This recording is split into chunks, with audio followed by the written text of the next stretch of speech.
To my left is the banyan tree, beloved by this community for over 150 years. Here in the former capital of the Kingdom of Hawaii, that has stood for generations as a sacred spot of exceptional significance. One of the people who took me under his wing when I first got to the Senate was Danny Inouye. He used to talk about the Kingdom of Hawaii. He came from Japan, but it was amazing to listen to him. Today is burned, but it's still standing. The tree survived for a reason. I believe it's a very powerful symbol of what we can and will do to get through this crisis. And for as long as it takes, we're going to be with you. The whole country will be with you. You know, we will be respectful of the sacred grounds and the traditions that rebuild the way the people of Maui want it built, not the way others want it built. We're going to rebuild the way the people of Maui want it built. But you know, it's going to be hard. America's deadliest wildfire in over a century. And Jill and I have what's left, walked Front Street, what's left of it.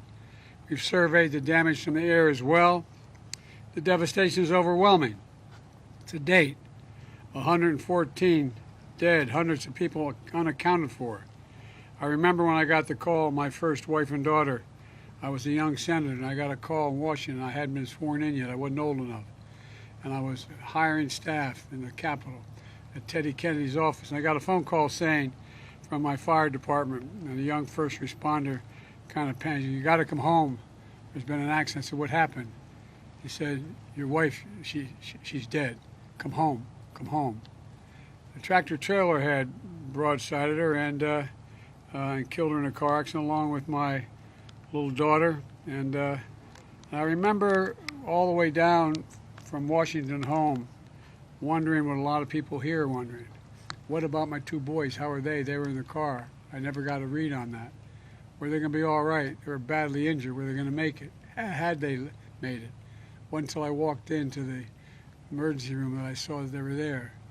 The difference between knowing somebody's gone and worrying whether they're available to come back are two different things. You know, and I remember one of the people who helped me the most was Danny Inouye. He helped bring me back, so I know the feeling that as many of the people in this town, this community, that hollow feeling you have in your chest like you're being sucked into a black hole, wondering, will I ever get by this? You know, and it's one thing to know, but it's quite another thing to have to wait to wonder whether your family member is going to be okay. Imagine being a parent wondering whether your child is, where he is. I remember, as I said, you know, press reports of grandfathers crying for lost neighbors while trying to be strong for the ones who survived. Of a woman distributing clothing to survivors who says she didn't lose her home, but she lost her hometown. But I also want all of you to know the country grieves with you, stands with you, and will do everything possible to help you recover, rebuild, and respect culture and traditions when the rebuilding takes place. My administration has been in constant contact with the governor and congressional delegation and local leaders. As soon as I got the governor's request, I signed the major disaster declaration that mobilized the whole of government response, which means whatever you need, you're going to get. For example, the Coast Guard and Navy immediately supported maritime search and rescue operations, while the Army helped fire suppression. Here's what we've been doing since. First, we focused on search and rescue, which is still going on. Right now, there are over 450 search and rescue experts working round the clock. Second, I've identified FEMA's Administrator Griswold to lean forward, as she always has done, to help survivors get immediate aid. FEMA's quickly provided 55,000 meals, 75,000 liters of water, 5,000 beds, 10,000 blankets, working to help remove the debris, repair roads, and restore power. Additionally, my Department of Housing and Urban Development is working with the state to make sure survivors can move from emergency shelters into temporary housing to finally have a permanent place to call home as well. Small Business Administration is making low-interest federal disaster loans available to Hawaiian businesses, many of them we've seen here burned to the ground, homeowners and renters, and nonprofits. If you need help, You can visit FEMA's Disaster Recovery Center at Maui College or go to disasterassistance.gov. Disasterassistance.gov. Today, I'm appointing Bob Fenton, who's here. Where are you, Bob? There he is. I'm appointing Bob Fenton as our Chief Federal Response Coordinator for Maui to lead our long-term recovery work. He's one of the nation's most experienced disaster response and recovery experts in America. And I'm directing him to make sure the community has everything the federal government can offer to heal and to rebuild as fast as possible. And we're focused on what's next. That's rebuilding the long term, rebuilding for long term, and doing it together to help get us back on our feet, to rebuild the way we want to rebuild, by making sure your voices are heard, by respecting your traditions, by understanding the deep history and meaning of this sacred ground, and establishing your community not to change its character, but reestablish it. We're also going to bring capabilities to help you rebuild so your critical infrastructure is more resilient in the future. All this matters. Let me close with this. From stories of grief, we've seen so many stories of hope and heroism, of the aloha spirit. Every emergency responder put their lives on the line for us, save others. Everyday heroes, neighbors helping neighbors, Native Hawaiian leaders offering solace and strength. And this banyan tree, one called it the diamond in the rough of hope. Another referred to fire cannot reach its roots, what he said. Fire cannot reach its roots. That's Maui. That's America. And to the people of Hawaii, we're with you for as long as it takes, I promise you. May God bless all those we've lost. May God find those who we haven't determined yet. And may God bless you all. May God protect our troops. Now I'm going to happy to turn this over to the Governor, Governor Green.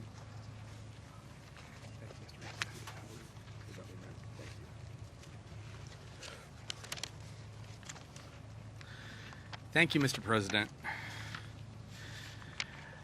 Before my formal remarks, which are brief, I wanted to say that I was deeply moved by the President as he shared with us by phone about his experiences of loss and how Senator Inouye helped bring him back, and how as time has passed, he's back here with us in Hawaii. You could feel a deep, deep commitment to playing that forward and caring for our people. So, thank you, Mr. President. Friends, we've been through so much together in recent years. We had 3 years of the COVID pandemic, which left us isolated. We've had volcanic eruptions in 2018 and 22, which ravaged Big Island, and there are scars here in our people's lives from opioids and homelessness. But none of this has been as tragic as the fire in Lahaina, which over these past 13 days has come down on us like a mountain. The amount of loss we've experienced in such a short time will be difficult for us to even fathom, but we'll hold each other up. Our hearts are broken and we'll heal. But with the assistance of President Biden, the federal government, and the love and compassion and resources throughout our state, we know we have the support to lift us up as we find those who are lost. We'll deal with the tragedy.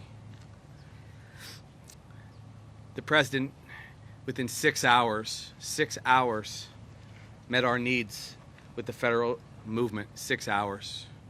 I don't think that's ever happened before. So it's our deepest appreciation to you and Dr. Biden. Thank you.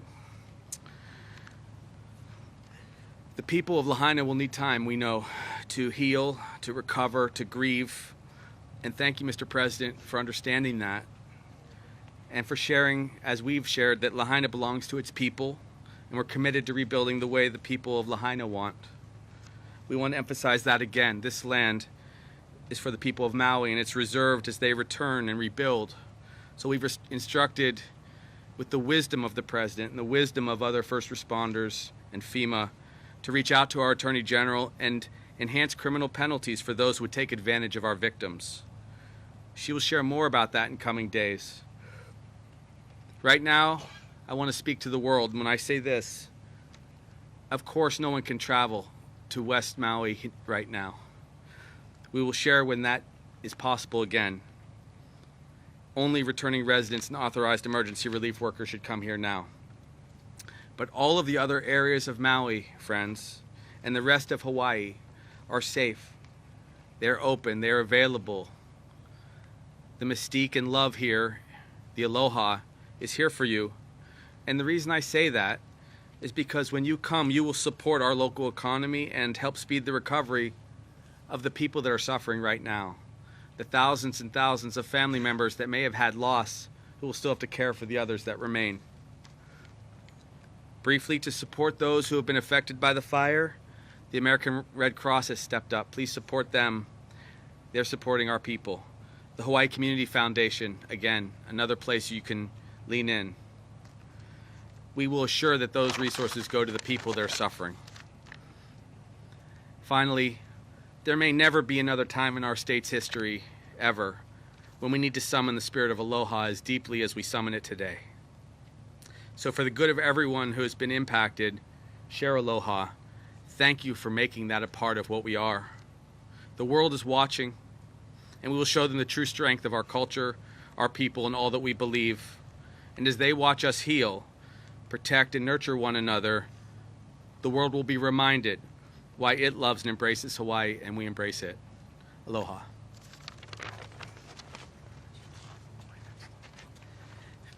Got too emotional. Next, I'm honored to introduce Brian Schatz, a dear friend and our senator.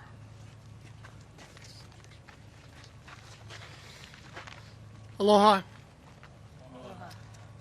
Although we wish the circumstances were different, we do want to say mahalo to the President and the First Lady and welcome for making this historic trip in our time of need. We in Hawaii have been through hurricanes, tsunamis, volcanic eruptions, but we've never seen such a robust federal response. Thank you. Lahaina is one of the most special places on the planet. It was the seat of power for the Hawaiian Kingdom. It was a whaling town. It was a plantation town. And most recently, a vibrant, multicultural coastal community. And it was gone in an instant. These fires have completely devastated families and communities, and the loss is unimaginable. We mourn parents, grandparents, and kids, aunties and uncles, friends and neighbors. To the first responders who put their own lives at risk to save others, and to everyone on Maui who has been working around the clock to help this community while your own lives have been turned upside down, mahalo. Please know that we are going to do everything we can to get you the help that you need. This is the deadliest natural disaster that Hawaii has ever seen, and as a result, this is the biggest federal response that Hawaii has ever seen. But we will need more support from everyone. The Maui community will pull together and chart its own future, but the scope of this tragedy means that we will need everyone in Hawaii and across the country. The work will continue, and we will be there every step of the way. I'd now like to introduce my partner in the United States Senate, Mazie Hirono. Thank you. Mr. President, First Lady, thank you so much for being here to listen to the local people and to see for yourself the devastation that will require a lot of federal resources. Mr. President, you and Vice President Kamala Harris were among the first people to call me in the early days of this growing disaster. And the fires that raced through this town consumed practically everything in its path. Lives were lost. Our hearts go out to all of the people who lost loved ones and who lost everything in a matter of minutes. I was at the County Collection Distribution Center earlier this morning in the Sears parking lot, and what this devastation has led to are the people of Maui coming forward to donate their time, their resources, their homes to help their neighbors, and I even saw tourists who were helping, volunteering at this center, at this collection facility in the last days of their vacations here because they know that their help would matter. And of course, the federal family of agencies, starting with FEMA. Bob, you have been through many of these disasters. You are a person who will help us recover.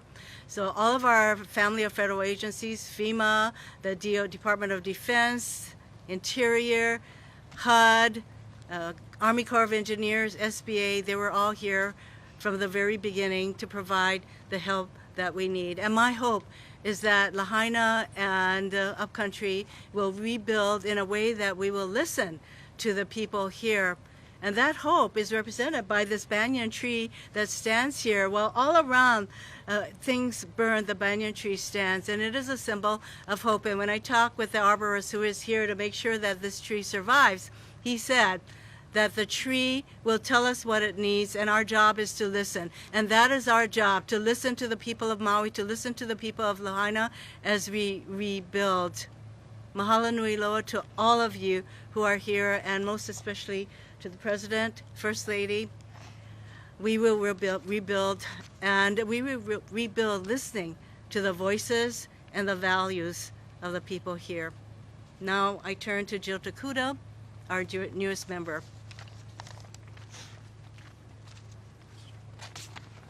Thank you, Senator Hirono. You know, we all stand here and we can feel the intense heat coming down on us. And I can tell you, it breaks my heart to think about just how hot it was here to do the damage that we see less than 2 weeks ago. All of our hearts breaking for what has happened here and the loss that we've experienced. Mr. President, First Lady Biden, mahalo, not only for your presence here today, but for the love and aloha you have shown our Maui Ohana from the very, very beginning. Your actions from the earliest days of this tragedy, your visit here today demonstrates your commitment and connection with our local community. This is a national disaster. It will demand a national response. You being here with us, connecting with our community, makes that absolutely clear. The banyan tree that we stand in front of has become an iconic symbol of our heartbreak and our hope. The pain we feel as we recall happier times under her branches, our undying hope that under the charred and scarred exterior, there is still life and renewal. And while this tree is a symbol, her roots, our people, have been scattered far and wide. And while we go here and we look and we search, we know that so many of her roots, her people, still wait here to be found. Others, not often seen, are in places like the beaches of Honokawai, the homesteads of Leali'i, gathered in shelters in our communities, clinging together. I have spent time among her roots, our people, spread out across Maui.